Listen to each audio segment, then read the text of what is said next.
Hello बच्चों, देखिए question number 21।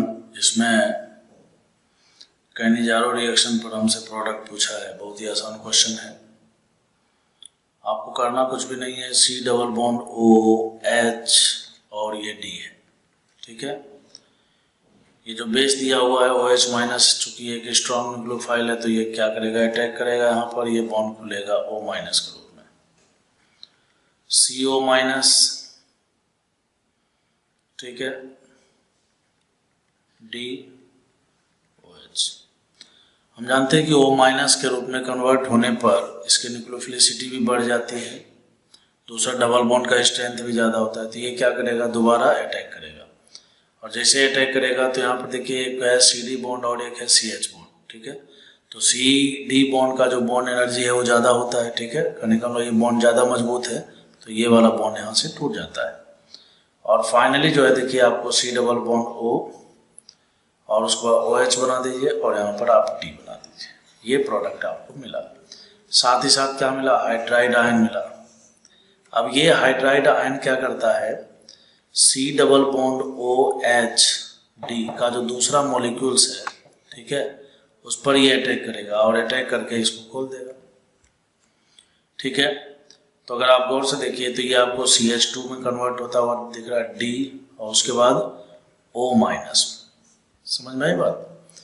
अब साथ ही साथ इसके साथ क्या मिला है आपको प्रोडक्ट के रूप में, आपको मिला है बच्चों DCOOH मिला है। तो ये एसिड जो है आपको पता है कि कार्बोक्सिलिक एसिड का एसिडिक स्ट्रेंथ बहुत ही ज़्यादा होता है।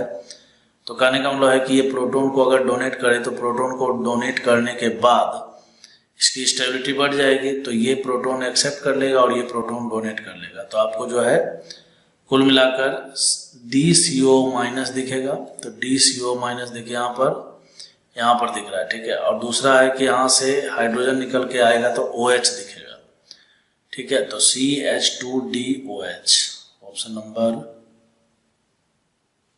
नंबर C इसका करेक्ट आंसर है। अब देखिए क्वेश्चन नंबर 22 में बात करेंगे अनऑर्गेनिक कंपाउंड। थोड़ा भाषणबाजी किया हुआ है, डरने की जरूरत नहीं, अभी आपको हम समझाते हैं। Unorganic compound with molecular formula, ये जैसे मोलिकुलर फॉर्मूला देना तो DU पता किया कीजिए आप। 9 + 1 10 और माइनस का 10/2 5 हो गया, तो बोले तो 5, ठीक है। तो जैसे एक बेंजीन रिंग दे दिया बच्चों, तो आप जानते हो 4 DU तो इसी में समाप्त हो गया। इसके अलावा एक डबल बॉन्ड और होगा। ऑप्शन नंबर 3 में देखिए यहाँ पर CHO है तो C डबल बॉन्ड हो, और यहाँ पर भी C डबल बॉन्ड हो, तो ये तो नहीं होगा, ठीक है। अननोन कंपाउंड जो हमसे दिया हुआ है जिसका मोलिकुलर फॉर्मूला, ये तो नहीं होगा यही तीनों में से कोई एक। अब कहता है फॉर्म, ठीक है। ये जो कंपाउंड है फॉर्म 2,4-DNP डाइनाइट्रो होता है, 2,4-डाइनाइट्रो डेरिवेटिव बनाएगा, ठीक है। अच्छा, कहने का मतलब है कि इस पर अगर नाइट्रेटिंग एजेंट NO2+ का इलेक्ट्रोफिलिक सब्स्टिट्यूशन रिएक्शन कराया जाए तो ये 2,4-डाइनाइट्रो प्रोडक्ट देता है। अब देखिए मैं आपको बताना चाहता हूं कि ये जो फर्स्ट ऑप्शन है, एक बार मैं पूरा पढ़ के सुना देता हूं। तो NO2 एक इलेक्ट्रोफाइल है और हमें देखना है कि किसमें 2,4-डाइनाइट्रो प्रोडक्ट मिलने वाला है, ठीक है। अच्छा, फिर कहता है कि जो कंपाउंड है ये अननोन कंपाउंड जो है वो टोलेंस को भी रिड्यूस करता है, ठीक है। तो टोलेंस रिएजेंट जो है एल्डिहाइड को करता है। तो देखिए एल्डिहाइड भी तीनों में दिख रहा है, मतलब तीनों के चांसेज हैं। फिर कहता है अंडरगोज कैनिजारो रिएक्शन। देखिए कैनिजारो रिएक्शन उसी में होता है जिसमें CHO के ठीक बगल में हाइड्रोजन मौजूद नहीं होता है sp3 कार्बन पर, ठीक है। अल्फा हाइड्रोजन मौजूद नहीं, तो इन तीनों में भी अल्फा हाइड्रोजन मौजूद नहीं, यानी ये भी बात सही है। फिर कहता है on vigorous oxidation it gives 1,2 benzene dicarboxylic acid. इन तीनों का अगर आप स्ट्रॉन्ग ऑक्सीडाइजिंग एजेंट के साथ इसका ऑक्सीडेशन कीजिए तो ये और ये दोनों सबका सब जहां भी ये इथाइल दिख रहा है और ये जो एल्डिहाइड दिख रहा है, ठीक है, ये सब के सब COH में बदल जाएंगे। तो ये भी सही है। कहने का मतलब है कि ये तीनों के तीनों कंपाउंड जो है, तीनों के तीनों कंपाउंड आपको जो है ये सारे टेस्ट दे रहे हैं जो भी यहाँ पर बोल रहा है। बस रिजल्ट आपको जो है ना इस 2,4-DNP से आने वाला है ना। मतलब आपको ऐसा देखना है कि कौन से कंपाउंड में दो जगह पर नाइट्रो ग्रुप जुड़ सकता है। ऑप्शन नंबर ए की अगर हम बात करें तो ऑप्शन नंबर ए में देखिए ये क्या है, एक डीएक्टिवेटिंग ग्रुप है, -m इफेक्ट लगा रहा है, और यहाँ पर देखिए क्या है CH2 और CH3 है, तो ये एक एक्टिवेटिंग ग्रुप है, ठीक है। और ये क्या करता है, ऑर्थो और पैरा पोजीशन पर, ठीक है। तो जो भी इलेक्ट्रोफाइल होगा, देखिए इलेक्ट्रोफाइल किसको फॉलो करता है, इलेक्ट्रोफाइल में इलेक्ट्रॉन की कमी है, ठीक है। तो चूंकि इलेक्ट्रोफाइल में कमी है इलेक्ट्रॉन की, तो ये हमेशा फॉलो करता है उसको जो इलेक्ट्रॉन डेंसिटी बढ़ाता है, ठीक है। तो स्वाभाविक बात है ये इथाइल को फॉलो करेगा, तो इथाइल के हिसाब से ऑर्थो पैरा सब्स्टिट्यूशन होना है, तो पैरा पर तो देखिए ऑलरेडी विराजमान है, तो ऑर्थो पर लगेगा। तो कहने का हम लोग NO2 ग्रुप जो है अगर फर्स्ट के हिसाब से देखा जाए तो केवल आपको यहाँ पर लगता हुआ दिखेगा, है समझ में। अगर आप ज्यादा से ज्यादा लगाओगे भी तो एक और लगा दोगे इधर, तो कुल मिलाकर दूसरे पोजीशन पर ही आपको नाइट्रो ग्रुप लगता हुआ दिखेगा, तो ये तो नहीं हो पाएगा। इसके हिसाब से अगर आप सोचिए तो इसके हिसाब से देखिए CH2 है, तो इसका ऑर्थो ये रहा और पैरा ये रहा, समझ गए, और एक ऑर्थो ब्लॉक है, तो इस ऑर्थो पर देखिए क्या है, यहाँ भी NO2 आ सकता है, यहाँ भी NO2 आ सकता है, तो यही तो बोल रहा है कि 2,4-DNP डाइनाइट्रो फिनाइल जो है, ठीक है, प्रोडक्ट डेरिवेटिव बनाता है। डेरिवेटिव मतलब जो कुछ भी लगा हुआ है उसमें 2,4 दो जगह NO2 ग्रुप लगता है, तो इसमें लग सकता है, कोई दिक्कत है नहीं, ठीक है। तो ऑप्शन नंबर बी इसका करेक्ट आंसर है। इसमें बोलिएगा तो इसमें देखिए यहाँ पर जो है ऑर्थो और पैरा पूरा का पूरा खाली है, ठीक है, तो इसमें एक ही जगह लग सकता है, इसमें दो जगह और इसमें तीन जगह लग सकता है, ठीक है बच्चों। तो इसका करेक्ट आंसर कौन सा है, बी है। हेलो बच्चों, देखिए क्वेश्चन नंबर 23। इस क्वेश्चन में अपने से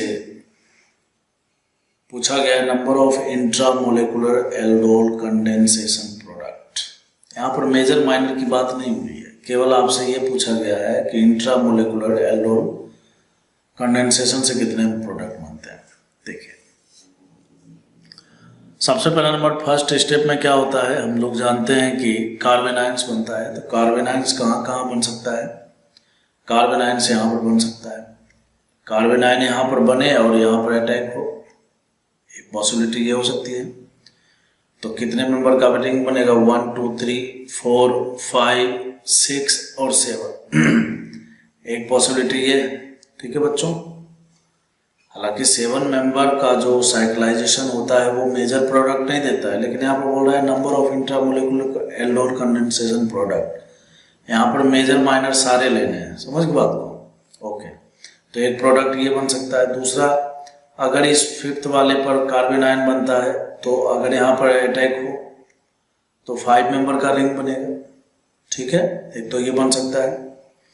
तीसरी पॉसिबिलिटी एक और है बच्चों, अगर आप सोचिए ऐसा भी तो हो सकता है कि यहाँ का है ना, यहाँ से हाइड्रोजन निकाला जाए, बेस यहाँ से हाइड्रोजन निकाले, कैसे, तो एनायन बनेगा, तो देखिए इस एनायन को यहाँ से रेजोनेंस स्टेबिलिटी मिल ही रही है, ठीक है।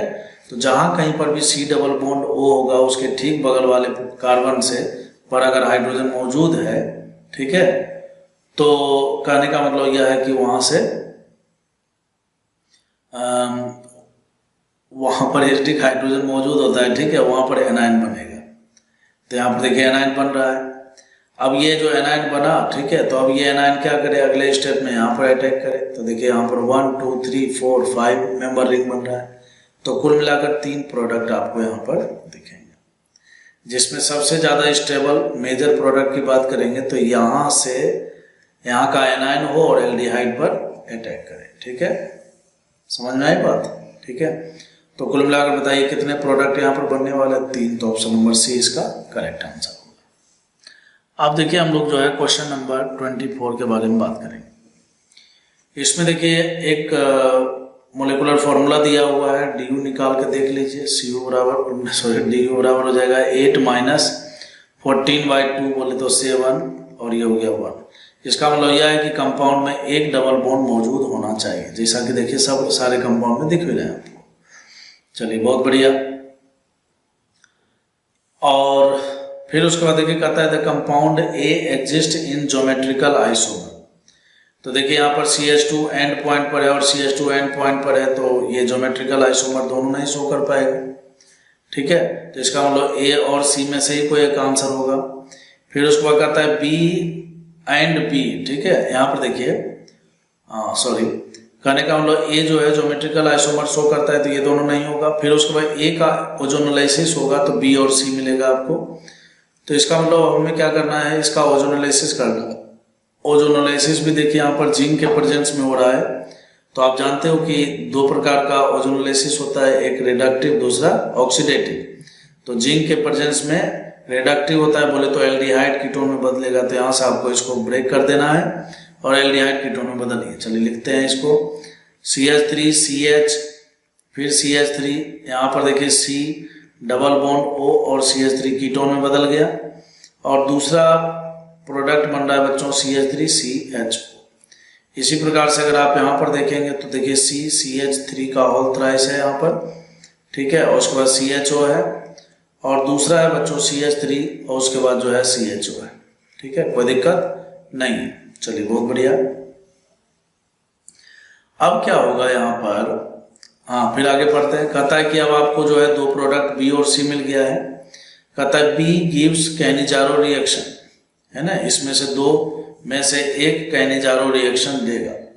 तो इसमें देखिए कैनिजारो रिएक्शन कौन देता है, कैनिजारो रिएक्शन वही देता है, ठीक है, जिसके पास अल्फा हाइड्रोजन मौजूद नहीं होता है। तो यहाँ पर देखिए C डबल बॉन्ड O के पास यहाँ पर देखिए CH3 मौजूद है, ठीक है, तो अल्फा हाइड्रोजन है, इसका मतलब ये एल्डोल देगा ना कि कैनिजारो देगा। इसके पास भी अल्फा हाइड्रोजन मौजूद है, तो इसका मतलब कुल मिलाकर ऑप्शन नंबर ए नहीं हो पाएगा। क्यों, दो पार्ट में ब्रेक होने के बाद इस वाले पार्ट के पास भी देखिए यहाँ पर क्या है, अल्फा हाइड्रोजन है, और इस वाले पार्ट के पास भी अल्फा हाइड्रोजन है, ठीक है, तो उस हिसाब से जो है बच्चों ये एल्डोल रिएक्शन देगा ना कि कैनिजारो देगा। लेकिन इस वाले में देखिएगा तो CHO के ठीक बगल वाले कार्बन पर देखिए कोई हाइड्रोजन मौजूद नहीं है, तो यह है अपना B और यह है अपना C, ठीक है, तो उस हिसाब से ऑप्शन नंबर C इसका करेक्ट आंसर है।